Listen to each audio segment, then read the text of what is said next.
right.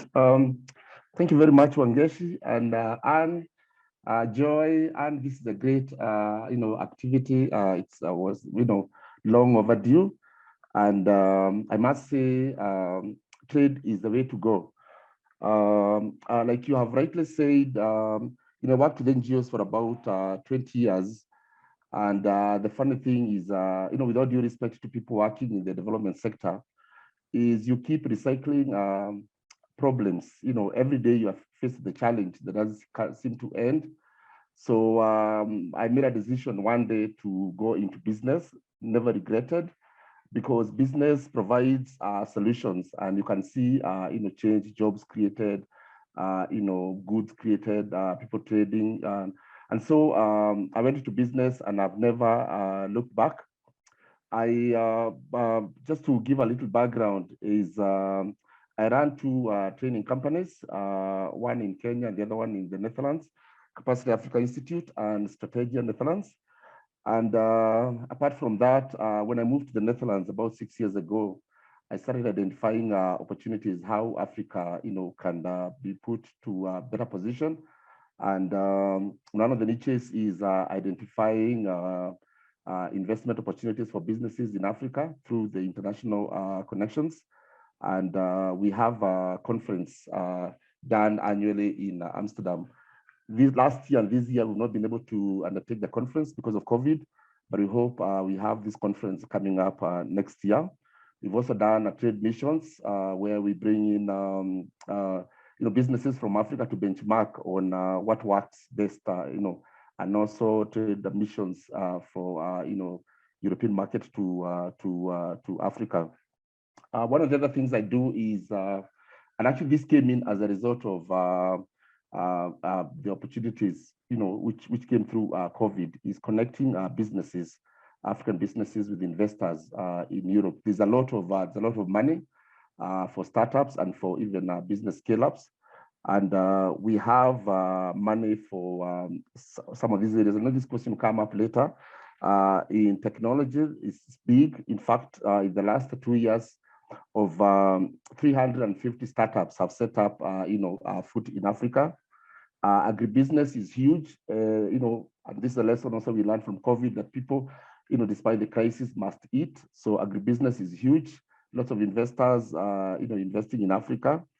Real estate, especially low-cost housing, healthcare is a priority, education, mining, manufacturing, renewable energy, and also, of course, private partnership projects for, dams, airports, roads, power distribution, renewable energy, and so on and so forth.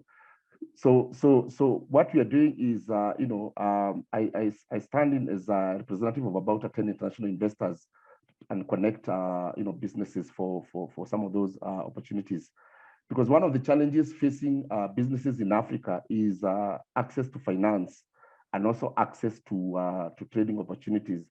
So we serve as focal points to connect African business people with European business people, B2B, and also for those looking for financing to set up the businesses or scale up.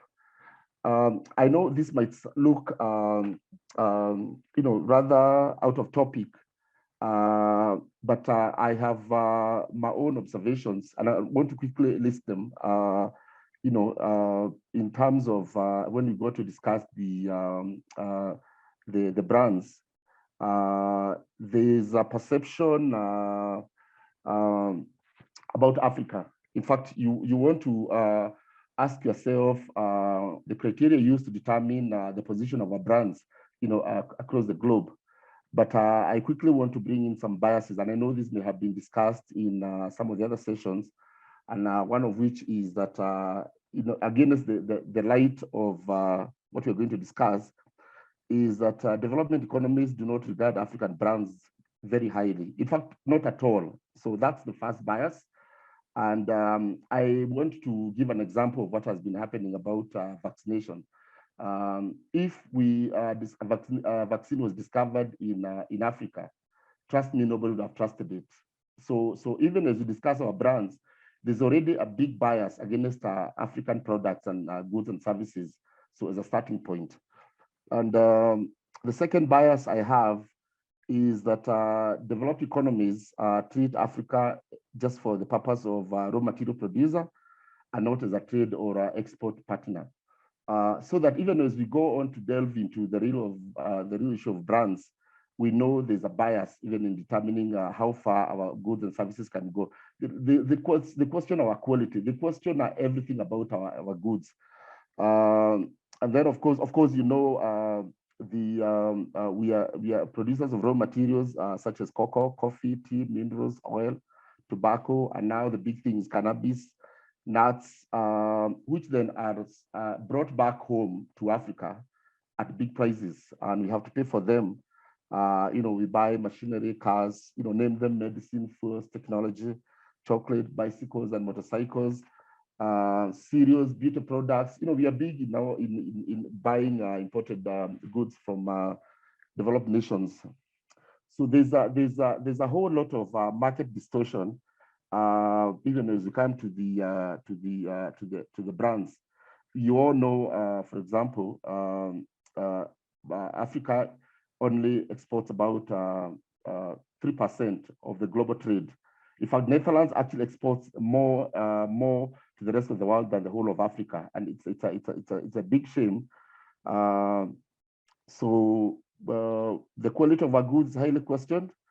And I can give a typical example that when you're importing fruits and vegetables to Europe, you require about 6 licenses to be able to be qualified to import to Europe. And but someone importing goods to Africa, it's free for all. In fact, there's no quality control. And so you can actually see the market distortion and the bias towards you know, African goods and services. So we need to change this narrative and start investing more and more in manufacturing and technology, obviously to have a, you know, an advantage against the competition. China made it through you know, cheap products, and they're the niche, and you can and China is even importing to Europe and to America big time. In fact, right now even the US is actually scared of China imports to the US. Of course, related to the brands, also we need to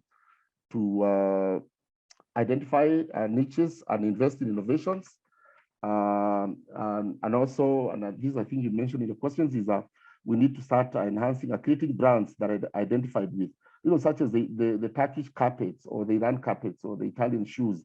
I think we need to go in that direction in terms of branding Africa, because nothing from Africa is trusted.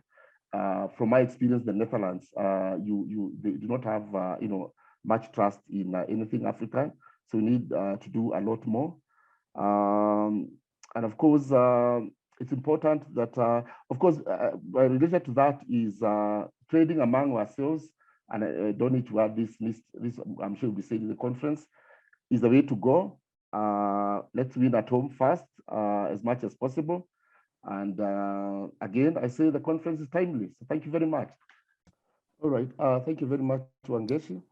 And I must, you know, acknowledge Oje for that powerful presentation, because these are the things that keep disturbing our minds, you know, for some of us in Europe, where you feel unwanted, yet, you know, the country is enjoying the fruits of your continent. But quickly, I also want to chip in to what you were saying before I go to your question. There are three other imbalances that are you know, we come across every day. One of which is about 20-25% of Africans' best land is owned or leased to foreign companies, and I know the British have like 20%. Dubai, the Dutch, the French, USA, Indians.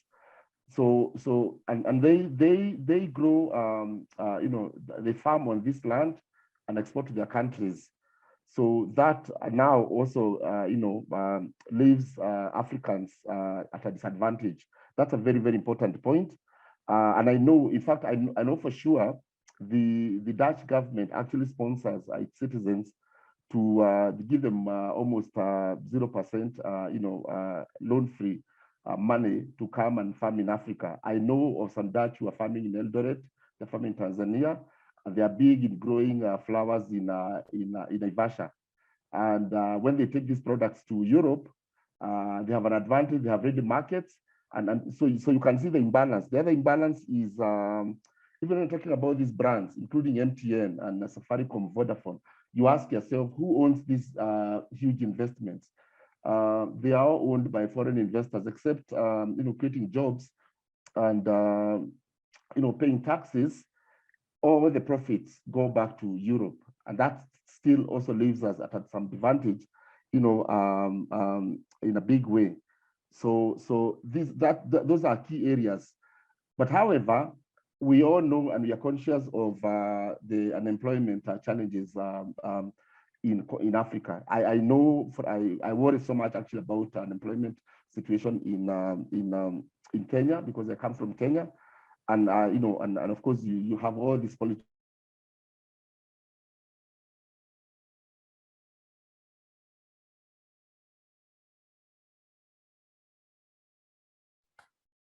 So to answer your question, there's and this actually, of course, the opportunities have always been there, but they've actually been amplified by COVID. In terms of mobilizing for investments, technology is big. In fact, about 350 startups, international startups, mainly from Europe and America, set up in Africa in the last 2 years. And going to the same issue I was discussing, I know the Ministry of Communications and ICT in Kenya has demanded that Kenyans innovators are given a big percentage, because all those technology startups take all those innovations back home, and they run away with all the money. So that's a huge opportunity. Agribusiness, like I said, and this is a lesson people learned. People must eat. Agribusiness is huge, and I keep meeting investors who are telling me they're looking for 200 acres, 1,000 acres, so they can come and set up, farming for this and that, for exporting and for local production. So that's huge. Real estate is huge, especially affordable housing, because population keeps increasing. And you know what's happening in Nairobi? Nobody wants now to rent, in high-end areas because of vulnerability of what has been happening. So low-cost housing opportunities is huge, and investors are looking for to invest in that sector. Healthcare, COVID has taught us a big lesson. Lots of investors are coming in to invest in healthcare. That was a huge challenge, and even now it's a big challenge. So that's a huge opportunity, and I've 2 or 3 contracts looking into that area. Manufacturing, which is what we all need to do for Africa, and especially in our country. I keep hearing about bottom-up approach to development, and I would say if someone can actually talk about manufacturing, create jobs, create goods for the regional market, and we are good to go, because that's the model that has worked in developed economies. Renewable energy is another sector. It's big, it's huge. We can't have enough energy, so investors are looking into those areas. And I think eventually the world will go into renewable energy. We're going to have cars which are run by water or the sun. And of course, other sectors are the usual ones, like mining, exploration for mining. It's a huge appetite for that. The other sector that was disrupted by COVID is transportation. Transportation, messed up our supply systems. That will always be, a big sector to invest in.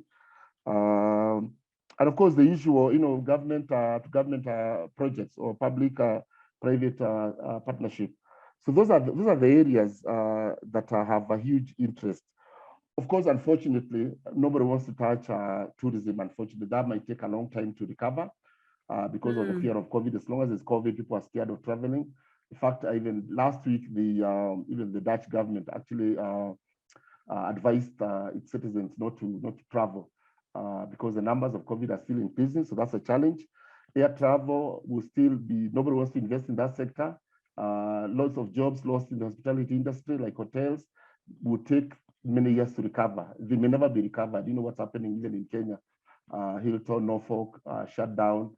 Not Hilton, Intercontinental, and many others. So those sectors will take a long time to recover, and very few investors want to put in money in those areas. So those are the key areas where there's a huge appetite for investment. Thank you. I think one of the most important things we need to remember is Africa has a population of 1 billion people, and that's a huge, huge market. So the Africa Continental Free Trade Area comes in to solve our huge problem. And I actually get alarmed when we keep thinking about selling to Europe and to America. If only Africans can trade among themselves, we are a winner. Let's trade at home first, and we are a winner. Nothing else moves but our trade. Of course, in addition to that, I keep thinking we have to go technology and innovations. All these young people amaze me, creating softwares and apps that have no market. These are apps and technologies that we can use among ourselves instead of waiting for some startup from California or wherever to come and tell us what to do with that. So if we can leverage on our own innovations, Africa will go places. And then the final thing is manufacturing, value addition. Manufacturing, I keep saying manufacturing creates jobs, pay taxes, and the continent is happy. And you don't even need magic to do that. If our people have money, it's amazing how much money is stuck in banks in Nairobi, but we are looking for angel investors from Europe, and yet the angel investors would actually be in Kenya or in Uganda or in Tanzania. So I think we start, against what we are saying, we just need to start believing in ourselves and finding solutions for ourselves. Thank you very much. And thank you, Wangeshi and Ann, for this opportunity. We hope, and of course, I forgot diaspora. Diaspora money can change things. If only we can get united as diaspora, we can, instead of looking for international investors, diaspora can organize themselves and invest in these opportunities, manufacturing, real estate, technology, but in an organized way, not buying a kalande in Kamuru, and then you come back to Kenya after 70 years. It will never help our people, or sending money only for consumption. Let's put kites together and change the situation and empower our people. Thank you very much.